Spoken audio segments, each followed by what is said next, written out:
Mga kapuso, babala pong muli, sensitibo ang mapapanood nating video. Caught on cam ang malapelikulang pangyayaring ito sa kalsada. Parehong patawid sa isang intersection ng isang kotse at isang truck na may kargang mga bakal o steel rods. Parehong napahinto ang dalawang sasakyan nang magpang-abot sa intersection. Kasabay ng pagpreno ng truck, ang pagdaos-dos ng mga bakal na tumusok sa windshield ng kotse.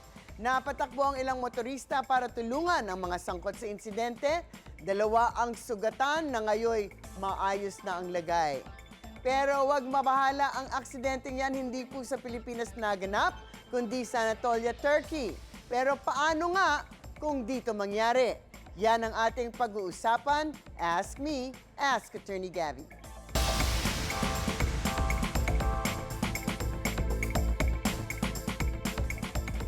Attorney, marami ring mga malalaking truck dito sa Pilipinas na bumabiyahe na may mga mahahaba at malalaking karga.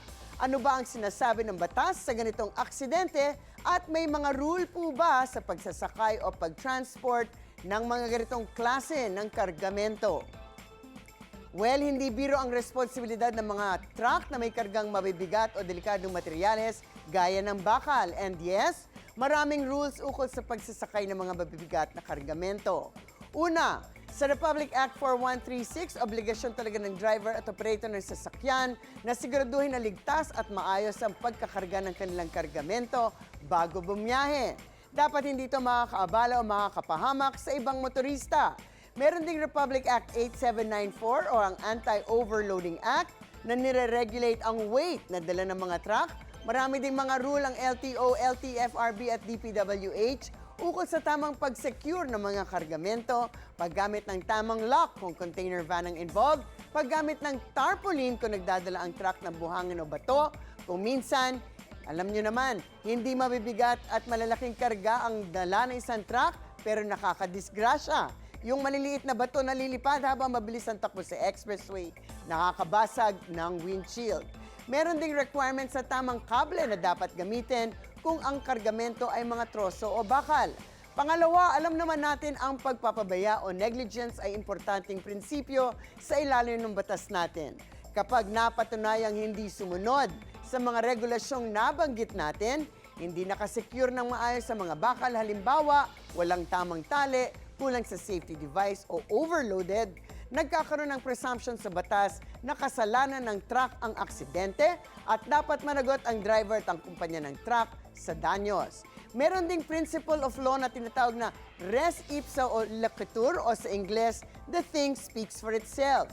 May mga aksidente na parang obvious kung sino ang may kasalanan. Halimbawa, mga container van na nahuhulog mula sa truck, mga kargamento tulad ng troso o steel bars nahuhulog sa traffic. Dahil nga hindi normal na nahuhulog ang mga ito unless may act of God o force majeure na nangyayari. So nagsishift ang burden of proof sa mga driver at in charge ng truck para mapatunayan na hindi sila guilty. To sum it up, hindi sapat na basta maisakay ang kargamento, dapat siguradong hindi ito nagiging panganib sa kalsada. Kapag nagkulang dito, may pananagutan talaga na dapat talagang paganagutan sa ilalim ng batas. Ang mga usaping batas, bibigyan po nating linaw para sa kapayapaan ng pag-iisip. Huwag magdalawang isip. Ask me, ask Attorney Gabby. Ikaw, hindi ka pa nakasubscribe sa GMA Public Affairs YouTube channel? Bakit?